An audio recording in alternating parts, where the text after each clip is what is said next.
Praise the Lord. ஆதியாகமம் 4ஆம் அதிகாரம். ஆதாம் தன் மனைவியாகிய ஏவாளை அறிந்தான். அவள் கர்ப்பவதியாகி காயீனை பெற்று கர்த்தரால் ஒரு மனுஷனை பெற்றேன் என்றாள். பின்பு அவனுடைய சகோதரனாகிய ஆபேலை பெற்றாள். ஆபேல் ஆடுகளை மேய்க்கிறவனானான். காயின் நிலத்தை பயிரிடுகிறவனானான். சில நாள் சென்ற பின்பு காயின் நிலத்தின் கனிகளை கர்த்தருக்கு காணிக்கையாக கொண்டு வந்தான். ஆபேலும் தன் மந்தையின் தலையீற்றுகளிலும் அவைகளில் கொழுமையானவைகளிலும் சிலவற்றை கொண்டு வந்தான். ஆபேலையும் அவன் காணிக்கையையும் கர்த்தர் அங்கீகரித்தார்.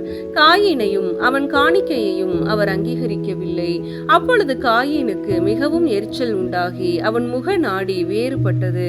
அப்பொழுது கர்த்தர் காயீனை நோக்கி, உனக்கு ஏன் எரிச்சல் உண்டாயிற்று? உன் முக நாடி ஏன் வேறுபட்டது?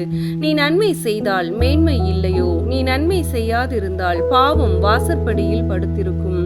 அவன் ஆசை உன்னை பற்றியிருக்கும். நீ அவனை ஆண்டு கொள்ளுவாய் என்றார். காயின் தன் சகோதரனாகிய ஆபேலோடே பேசினான். அவர்கள் வயல்வெளியில் இருக்கும் சமயத்தில் காயின் தன் சகோதரனாகிய ஆபேலுக்கு விரோதமாய் எழும்பி அவனை கொலை செய்தான். கர்த்தர் காயீனை நோக்கி, உன் சகோதரனாகிய ஆபேல் எங்கே என்றார்.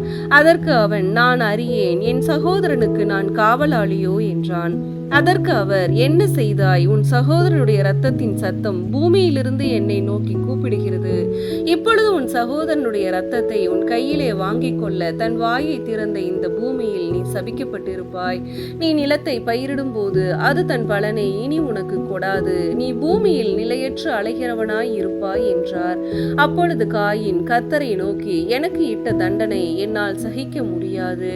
இன்று என்னை இந்த தேசத்தில் இருந்து துரத்தி விடுகிறீர். நான் உமது சமூகத்துக்கு விலகி மறைந்து பூமியில் நிலையற்று அலைகிறவனாய் இருப்பேன். என்னை கண்டுபிடிக்கிறவன் எவனும் என்னை கொன்று போடுவானே என்றான். அப்பொழுது கர்த்தர் அவனை நோக்கி, காயீனை கொல்லுகிற எவன் மேலும் 7 பழி சுமரும் என்று சொல்லி, காயீனை கண்டுபிடிக்கிறவன் எவனும் அவனை கொன்று போடாதபடிக்கு கர்த்தர் அவன் மேல் ஒரு அடையாளத்தை போட்டார்.